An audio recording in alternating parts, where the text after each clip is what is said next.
Welcome back to my channel. Charot lang. So guys, naalala niyo yung nag-post ako nung Sunday, lumabas ako, pumunta ako Sentral. Tapos bumili ako ng tuyo guys, yan ang ulam ko. So ngayon guys, hindi ko siya naubos kasi sobrang dami. Dinala ko dito sa bahay ng amo ko. So ito na siya guys, oh. Hindi naman ito masisira guys pag tuyo, di ba? Hindi siya agad-agad nasisira. So dinala ko talaga siya dito. Tapos nilagay ko sa plastic as in balot na balot para hindi nila maamoy. Tapos nilagay ko dito sa ilalim para may uulamin pa ako ngayon. Alam nyo kasi guys, ayaw ko kasi maamin nila kasi hindi silang makain ito. Tsaka iba yung amoy niya. Ito yung para sa kanila mabaho, pero para sa akin ito yung mabaho pero masarap, 'di ba? Hindi lang kasi tuyo, meron mostly kasi sa mga mabaho masarap 'yan, 'di ba? Tulad ng durian, mabaho sa iba pero masarap, 'di ba? Ito mabaho sa iba pero masarap. Masarap talaga nito. Alam nyo ba guys, kung si Tito Mars diring-diring sa tuyo, ako nagigil ako, ang sarap-sarap kainin. So ngayon guys, mayroon akong kanin dito sa ref. Kasi nagluto ako kagabi. Marami-rami itong kanin ko, pero syempre hindi ko naman ito mauubos. Kasi masyado naman itong marami. So ngayon guys, mag-iinit ako ng kanin. Tapos ito, since nung Sunday pa to, ano na ngayon, Tuesday na ngayon guys, kasi nga, ang nangyari kasi, day off nila kahapon ng mga amo ko. So hindi ko talaga siya pwedeng ilabas at hindi ko siya pwedeng kainin. Pero ngayon yung pagkakataon ko, kasi nga pumasok na sila sa trabaho, so kami na lang dito ng alaga ko. So ngayon guys, ang gagawin ko, priprituhin ko siya ulit. Bali, iinitin ko siya ulit. O ayan, nagigigil ako. Sarap kasi nito guys.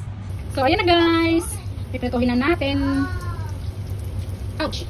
Ininit ko lang siya guys, kasi nga, kung Sunday pa to, ininit ko lang ulit. So ayun guys, miss na kumain ng tuyo talaga. So okay. Alam mo ba, pag kumain ako ng tuyo, mapaparami ako ng kanin. As in, nasisira yung diet ko dito. So ayan na. What did you say, Salo? What did you say just now? What's the smell? The smell? Yeah. Smell is tuyo. What? Tuyo. Tuyo.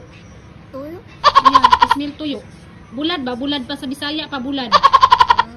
Bulad. You see bulad? Bulad. Sabi na kasi, what's that smell? Sabi niyo, what's that smell? Siyempre, tuyo. So ito na nga guys, kakainin ko na. So ayan, ang sarap talaga guys. Alam nyo ba, hindi ko lang alam kung lahat ng mga OFW ha, gustong-gusto talagang kumain ng tuyo. Actually guys, ito yung kinikrave namin. Kasi nga, bihira lang tayo makakabili nito. Actually guys, dito kaming mga OFW, hindi talaga kami bumibili ng mga sarili naming pagkain. Lalo na sa aming mga domestic helper, mga DH guys. Kasi nga, nakadepende lang kami sa pagkain na binibigay ng amo namin. So, syempre, nagtitipid din kami, di ba? Kaya, minsan lang makabili ng sarili naming ulam. Kaya, so sa mga katulad ko na nagki-crave ng tuyo, ayan, palalawayan ko muna kayo ngayon. Pagkakataon ko muna to. Kaya sa'yo, Tito Mars, ayan, ang sarap ko yun ng tuyo, Tito Mars, okay? So ito, igagrab ko muna yung chance. Namnamin ko muna ang sarap ng tuyo kasi baka mamaya pag uwi ko pa sa Pilipinas bago ako makatikim ulit. Bye-bye!